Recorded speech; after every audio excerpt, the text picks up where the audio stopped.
Hello students, आज हम पढ़ेंगे जो इलेक्ट्रॉनिक कॉन्फ़िगरेशन हम लिखें किसी भी एलिमेंट का, तो उस कॉन्फ़िगरेशन को लिखने के लिए और उस एलिमेंट के ऑर्बिटल्स को भरने के लिए क्या क्या रूल्स होते हैं। ठीक है, तो कैसे भरते हैं हम ऑर्बिटल्स और कैसे लिखते हैं कॉन्फ़िगरेशन, हर एक के अपने एक नियम होते हैं। तो ये नियम भी यहाँ पर आए और ये 3 टाइप्स के रूल्स होते हैं। पहले हम थोड़ा समझ लेते हैं इन रूल्स को। 3 रूल्स है हमारे पास। सबसे पहला है ऑफ वाव प्रिंसिपल। पहला है ऑफ वाव प्रिंसिपल। सेकंड है poly exclusion principal, poly exclusion principal. And third है हुंड्स रूल। थर्ड है हुंड्स रूल। ये क्या होते हैं, चलिए इनको समझते हैं। ऑफ वाव प्रिंसिपल में क्या है, ऑफ वाव एक जर्मन वर्ड है जिसका मतलब होता है टू बिल्ड, यानी कि निर्माण करना। हम यहाँ क्या निर्माण करेंगे, हम एक कॉन्फ़िगरेशन का निर्माण करेंगे, इलेक्ट्रॉनिक कॉन्फ़िगरेशन, यानी कि इलेक्ट्रॉनों का वितरण, distribution in different orbitals, distribution of electron in different orbitals, that is called electronic configuration. अब उसके लिए जो नियम होता है कैसे करते हैं, जो हम भरते हैं इलेक्ट्रॉन वो सबसे कम लोएस्ट एनर्जी के शेल से हम शुरू करेंगे और हाईएस्ट एनर्जी के शेल तक जाएंगे। ठीक है, लोएस्ट एनर्जी के शेल से शुरू करके हाईएस्ट एनर्जी के शेल तक जाएंगे। अब हमें मालूम कैसे होगा कौन लोएस्ट एनर्जी है कौन हाईएस्ट एनर्जी, तो उसके लिए रूल होता है n+l rule. n means principal quantum number, it means जो शेल है यानी कि 1 2 3 4 शेल, और l means azimuthal quantum number, that is mean SPDF, सब शेल हमारे। ठीक है, तो n+l रूल से हम निकालते हैं। n से जैसे मान लिया हमारे पास 2s है, तो 2s के लिए हम निकालें 2s और 2p में किसकी एनर्जी ज़्यादा है, तो 2s के लिए n+l के थ्रू हमारी क्या वैल्यू आएगी, n हो गया यहाँ 2 और l हो गया यहाँ 0। आपको पता होगा SPDF के लिए l की वैल्यू 0 1 2 3 हमने क्वांटम नंबर से पढ़ा भी था। ठीक है, तो यहाँ पर s की वैल्यू 0 हो गई, तो इसका मतलब 2 आ गई एनर्जी। यहाँ पे 2p में देखो आप, यहाँ पे n की वैल्यू 2 है और p की वैल्यू 1 है, यानी कि l की वैल्यू 1 है, तो इट मीन्स 3 हो गया। अब 3 तो ज़्यादा होता है 2 से, तो यानी कि सबसे कम एनर्जी का 2s है, उससे ज़्यादा एनर्जी का 2p है, तो पहले इलेक्ट्रॉन 2s में जाएगा फिर 2p में जाएगा। तो ये नियम हमें कहाँ से मिलता है, aufbau principle, that is the filling of orbitals. ठीक है, नेक्स्ट जो है हमारा पॉली एक्सक्लूजन प्रिंसिपल। ये पॉलीज जो थे एक वैज्ञानिक थे, इन्होंने ये कहा था कि किसी भी ऑर्बिटल में, कोई भी ऑर्बिटल हो, चाहे वो s का हो, p का हो, d का हो या f का हो, कोई भी ऑर्बिटल हो, उसमें मैक्सिमम 2 इलेक्ट्रॉन रह सकते हैं, वो भी अपोजिट स्पिन के। एक ऑर्बिटल में 2 से ज़्यादा इलेक्ट्रॉन हो ही नहीं सकते। ठीक है, तो ये उनका रूल हो गया। इसको हमें ध्यान रखना है कि 2 इलेक्ट्रॉन होंगे एक ऑर्बिटल में, वो भी अपोजिट स्पिन की। अगर एक का मुंह होगा ऊपर की साइड यानी कि clockwise, that is other is anti clockwise होगा। ठीक है, दूसरा हो जाएगा एंटी क्लॉकवाइज। ठीक, अब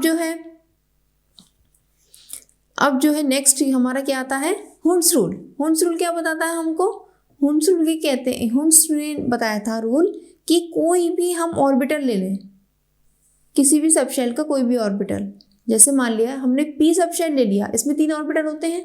अब इनमें इलेक्ट्रॉन कैसे भरेंगे, बताओ इलेक्ट्रॉन कैसे भरेंगे। जैसे मान लिया अभी मैं आपसे कहूँ कि आपको हुंड्स रूल पता ही नहीं है, कोई जानकारी नहीं है, तो कैसे भरोगे, एक यहाँ भर दिया फिर एक यहाँ भर दिया, कहोगे भाई इन तीनों की तो एनर्जी सेम है, वही डीजेनरेट है। कोई भी ऑर्बिटल अपनी ग्राउंड स्टेट में कैसा होता है, डीजेनरेट होता है। इसका मतलब क्या है इस वर्ड का जो मैंने अभी बोला, इसका मतलब ये है ग्राउंड स्टेट यानी कि कोई भी उसने एनर्जी एक्सेप्ट नहीं की है, जैसे हाइड्रोजन है तो है, डेट इज ग्राउंड स्टेट। ठीक है, जब कोई एनर्जी एक्सेप्ट करेगा और हायर स्टेट में जाएगा वो तो एक्सेप्शन हो गया, लेकिन हम क्या बात कर रहे हैं, ग्राउंड स्टेट है। ग्राउंड स्टेट में डीजेनरेट का मतलब उन सबकी एनर्जी कैसी है, सेम है। ये जितने भी ऑर्बिटल हैं पी के, इन सबकी एनर्जी क्या है, आपस में सेम है, तो ये डीजेनरेट सिचुएशन कराती है। तो जब वो कहेगा भाई सेम एनर्जी, तो मैं कभी यहाँ बैठूँ या यहाँ बैठूँ, मैं इधर मूव करूँ, इलेक्ट्रॉन कहेगा मैं इधर मूव करूँ या इधर मूव करूँ, तुझे इससे क्या प्रॉब्लम है, मैं कहीं भी बैठूँ। क्या ऐसा हो सकता है? क्या ये पॉसिबल है? भाई देखो, हमारे पास क्लासरूम होता है, सीटें पड़ी हैं, हमारे पास चॉइस है कि यहाँ पे हम आगे बैठे या पीछे बैठे, लेकिन यहाँ पे इलेक्ट्रॉन के पास कोई चॉइस नहीं है, नो चॉइस। क्यों? यहाँ पर रूल आ गया। जहाँ रूल आ जाते हैं वहाँ चॉइस कहाँ रह जाती है? जैसे मान लिया आप कहीं भी जाते हो पार्टी वार्टी में, तो वहाँ कोई रूल्स नहीं होते थे, तो मज़ा आता है क्योंकि वहाँ आपके पास चॉइसेस होती हैं। लेकिन जहाँ पर आप पे रूल्स रेगुलेशन लगा दी जाए, जैसे यही अगर पार्टी में जाएगा, किसी क्लासरूम में जा रहे हो, वहाँ जाके बैठ रहे हो, तो वहाँ पे एक रूल्स है, रेगुलेशन है कि आपको ब्लैक बोर्ड की तरफ मुंह करके ही बैठना है, उससे मुंह फेर के नहीं बैठ सकते, पहली कंडीशन। दूसरी कंडीशन जो है, टीचर जो बोल रहा है उसको सुनना है, चाहे मन हो या नहीं हो। ठीक है, ये दूसरी कंडीशन है। तो जहाँ रूल्स और रेगुलेशन लग जाते हैं तो वहाँ मज़ा कहाँ आता है? तो यहाँ पर भी इलेक्ट्रॉनों के साथ क्या हुआ, रूल्स रेगुलेशन लग गए, उनसे कहते हैं नहीं जी तुम अपने मन से नहीं जाओगे, जहाँ मन किया वहाँ बैठ गए। एक कह रहा है मैं यहाँ बैठ गया, मैं इधर मुँह कर लिया, मैंने इधर कर लिया, अपने साथ 2-3 बिठा लिए। नहीं जी, पॉली ने कह दिया 2-3 नहीं बिठाओगे अपने साथ, यहाँ पर सिर्फ 2 ही रहेंगे, इससे ज़्यादा नहीं, वो भी आगे पीछे मुँह करके, एक साथ नहीं तो होगे तो बातें करोगे, इसलिए लड़ोगे, फिर नहीं तो इसलिए अपोजिट स्पिन करेंगे। और हुन्स रूल क्या कहता है? हुन्स रूल ने ये कह दिया सबसे पहले जो है, सबसे पहले वाले ऑर्बिटल में एक इलेक्ट्रॉन जाएगा, फिर दूसरे वाले में एक इलेक्ट्रॉन जाएगा, फिर तीसरे वाले में एक इलेक्ट्रॉन जाएगा, उन्होंने ये कहा।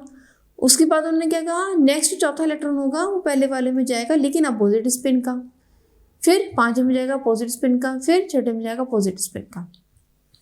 ठीक, तो उन्होंने बताया था एक एक करके पहले हम भरते हैं। अच्छा, ऐसा करते क्यों हैं? Due to maximum multiplicity. उससे क्या होती है? मैक्सिमम मल्टीप्लिसिटी आती है जब हम इस तरह से भरते हैं, और जितनी ज़्यादा मल्टीप्लिसिटी आएगी उतना ही वो स्टेबल हो जाएगा।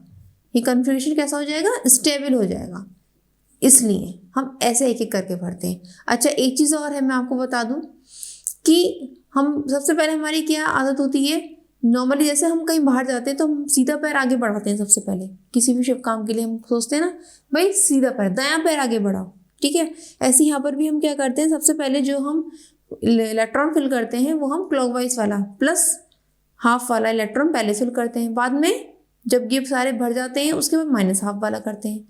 लेकिन जब हम लॉजिकली बात करें हुन्स रूल की कि क्या सही है क्या गलत, तो उसके हिसाब से हम पहले एंटी क्लॉकवाइज भी डाल सकते हैं, लेकिन सब इसी टाइप के होने चाहिए, फिर देन क्लॉकवाइज भी डाल सकते हैं। लेकिन प्रैक्टिकली जो हम सबसे पहले यूज़ करते हैं वो हम क्लॉकवाइज वाला यूज़ करते हैं। लेकिन अगर एग्जाम में ऑप्शन में ये आता है और आपसे पूछा जाता है क्या ये सही है, क्या ये सही है कॉन्फ़िगरेशन जो किया है, तो आप कहोगे यस ये सही है, हुन्स रूल के अकॉर्डिंग है। उन्होंने क्या कहा था? उन्होंने ये नहीं कहा था कि सबसे पहले क्लॉकवाइज हो, ध्यान से सुनना। हुन्स ने ये कहा था कि जो इलेक्ट्रॉन फिल करेंगे ऑर्बिटल में, सबसे पहले एक एक इलेक्ट्रॉन सभी ऑर्बिटल में जाएगा, उसके बाद दूसरा इलेक्ट्रॉन अपोजिट स्पिन का जाएगा। उन्होंने ये मेंशन नहीं किया था सबसे पहले प्लस हाफ जाएगा या माइनस हाफ जाएगा, ठीक है। ये छोटी छोटी चीज़ें होती हैं, इनको ध्यान रखना होता है। अगर हम इनको ध्यान रखेंगे ना तो थ्योरी से रिलेटेड जो भी कॉम्पिटिशन क्वेश्चन होगा हम उसको निकाल लेंगे। छोटी छोटी चीज़ों से ही वो एक ऑप्शन बना देते हैं और हम उसमें कंफ्यूज होते रहते हैं। लेकिन नहीं, हमें ये ध्यान रखना है कि उन्होंने कहा क्या था, तो उससे गलती नहीं होती है, ठीक है। इतना क्लियर हो गया? तो ये हमारे 3 रूल मैंने शॉर्ट में बताए। अब हम इसकी डिटेलिंग करते हैं, थोड़ा सा लिख लेते हैं इसमें क्या क्या उन्होंने कहा था। चलिए पहली हेडिंग डालिए, पहली हेडिंग लिख लेते हैं, हमारा है ऑफ-वाउ प्रिंसिपल। ऑफ-वाउ प्रिंसिपल लिखिए इसमें। It states that electrons are fed in the orbitals in order of increasing energy and the energy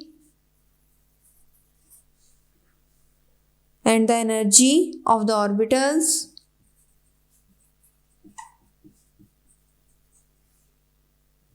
is governed by n+l rule. जो ऑर्बिटल की एनर्जी है वो किस रूल के अकॉर्डिंग होगी? n+l के। ठीक है, तो ये था ऑफ-वाउ प्रिंसिपल।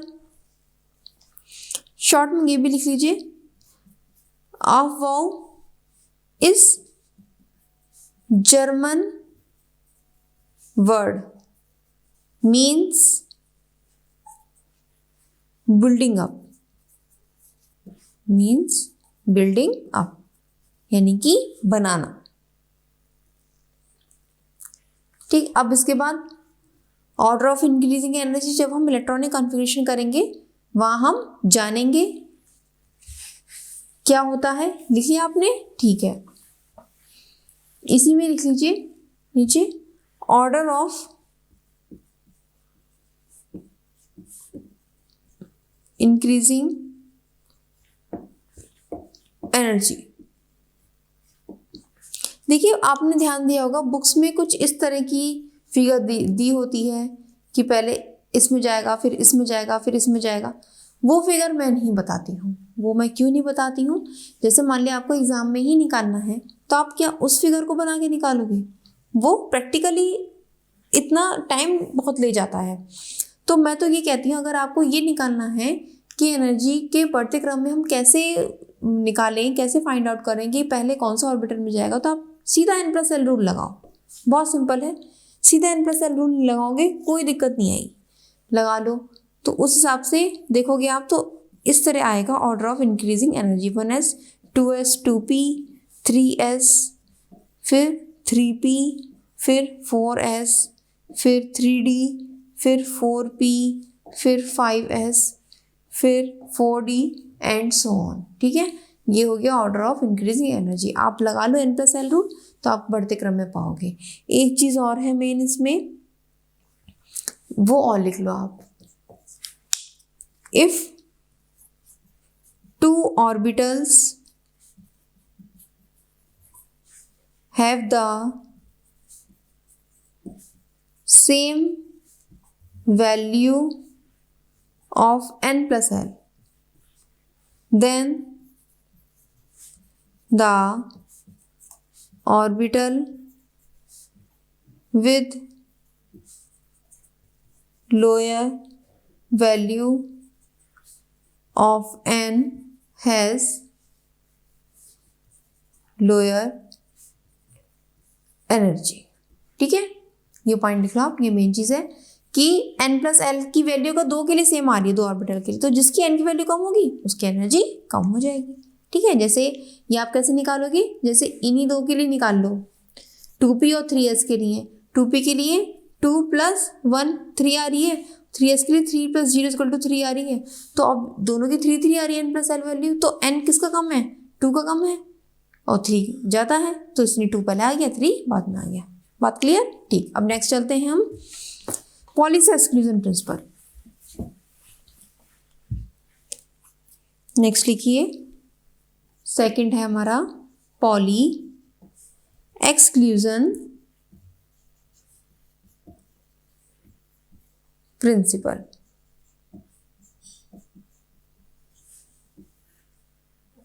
ठीक, इसमें लिखते हैं, चलिए हेडिंग डाल लिया आपने। चलिए इसके आगे लिखिए, it states that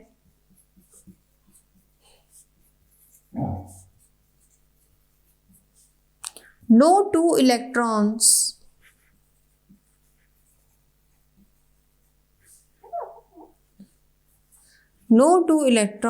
can have the same value of the 4 quantum numbers।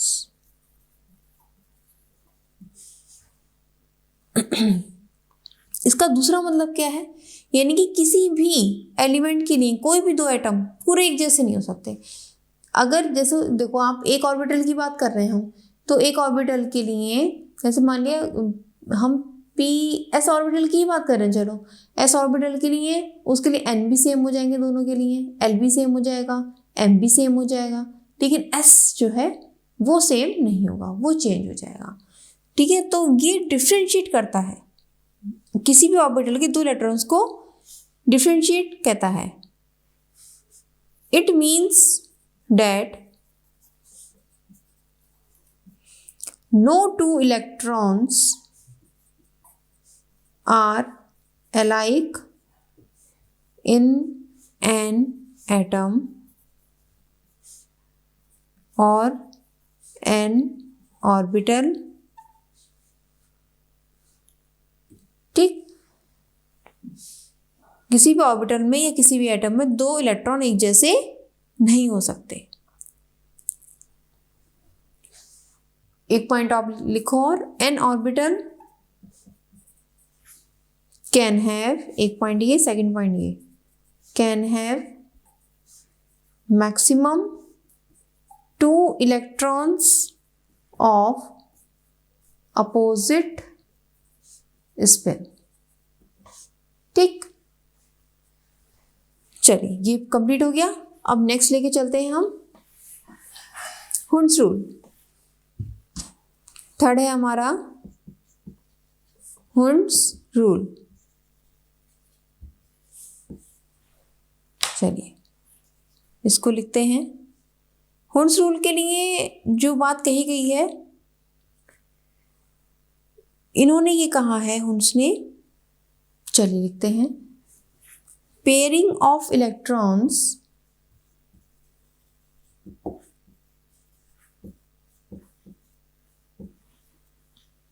in the degenerate orbitals does not takes place until each orbital has got one electron with the same spin। जब तक हर एक orbital में एक same spin का electron नहीं पहुंच जाता तब तक पेयरिंग नहीं होगी। सिंपल सी बात है। ठीक है, अब ये बात जो उन्होंने कही थी, ऐसा क्यों कहा था उन्होंने, रीजन क्यों कहा था उन्होंने, क्योंकि उन्होंने कुछ एक्सपेरिमेंट किए थे और ये जाना था कि ऐसा करने से, जहाँ हम क्या करते हैं, जैसे मान लिया हमारा P4 कॉन्फ़िगरेशन आता है, तो P4 कॉन्फ़िगरेशन के लिए पहले हम एक एक सिंगल इलेक्ट्रॉन भरेंगे, फिर देन चौथा डालेंगे इसमें। तो ऐसा करने से क्या मल्टीप्लिसिटी बढ़ जाती है, इससे क्या होता है, मल्टीप्लिसिटी बढ़ जाती है और वो जो ऑर्बिटल होता है ज़्यादा स्टेबल हो जाता है। ऐसा इसलिए कहा था उन्होंने। ठीक, तो इसी के आगे लिखते हैं, लिखिए, according to Hund's rule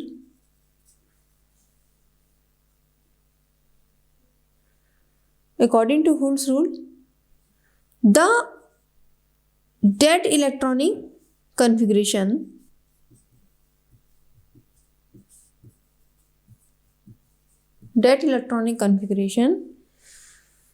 which provides maximum multiplicity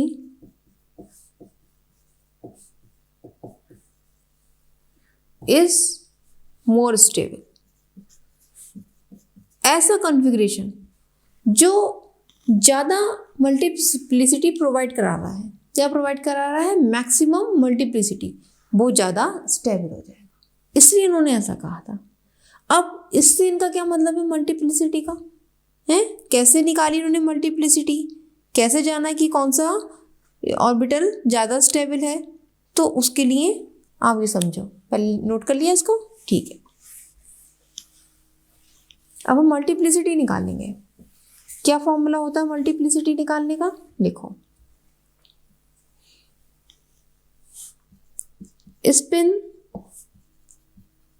multiplicity of an atom is equal to 2 sigma s plus 1, ये 1 है। इसका मतलब क्या है, s प्लस 1। s इस क्या है यहाँ पे, s is the spin quantum number, s है हमारा स्पिन क्वांटम नंबर। ठीक, अब हम क्या लेते हैं, एग्जाम्पल्स। अब हम यहाँ पर क्या लेंगे, एग्जाम्पल्स। देखिए हमारे पास 3 टाइप के कॉन्फ़िगरेशन है, हमने p ऑर्बिटल ही ले लिया,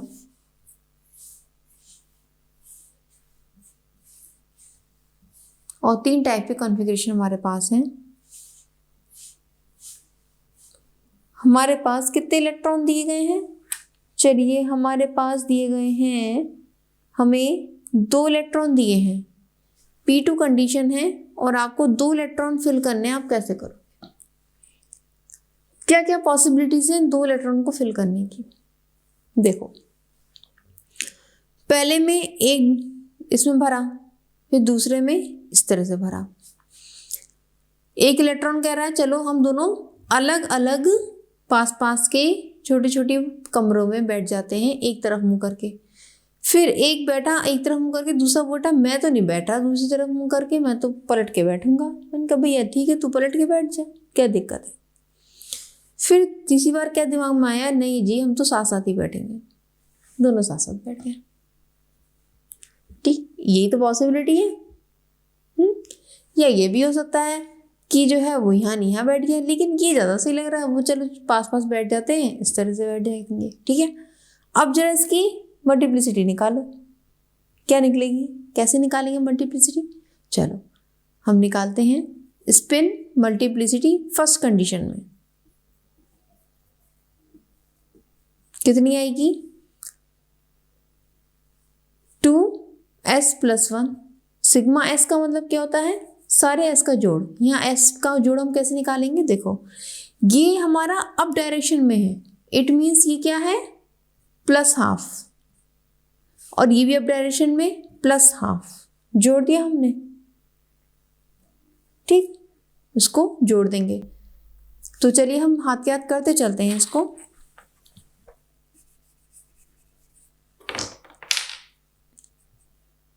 टू इंटू एस, देखो यहाँ पे क्या है, अप डायरेक्शन में प्लस हाफ, और ये वाला भी अप डायरेक्शन में plus half plus 1 is equal to कितना आ गया, 2 इंटू प्लस हाफ 1 आ गया, plus 1 is equal to 2 plus 1 is equal to 3 आ गई मल्टीप्लिसिटी। ठीक है, हमारी कितनी आई, 3। अब इस कंडीशन में देखते हैं, यहाँ भी 2s प्लस 1 फॉर्मूला लगाएंगे, is equal to 2 into S. यहाँ देखो up side direction plus half, ये नीचे की डायरेक्शन तो माइनस हाफ प्लस 1, ये प्लस हाफ माइनस हाफ आपस में कट जाएंगे। ठीक है, कितना हो जाएगा,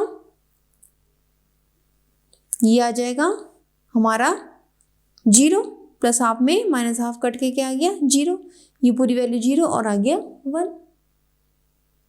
ठीक, अब यहाँ पे देखो आप, यहाँ 2s प्लस 1 फॉर्मूला लगाओ, यहाँ पर 2 इंटू एस कितना होगा, यहाँ पे up direction that is plus half, नीचे की direction that is minus half plus 1, यहाँ फिर ये कट के कितना हो गया 0 और आ गया 1।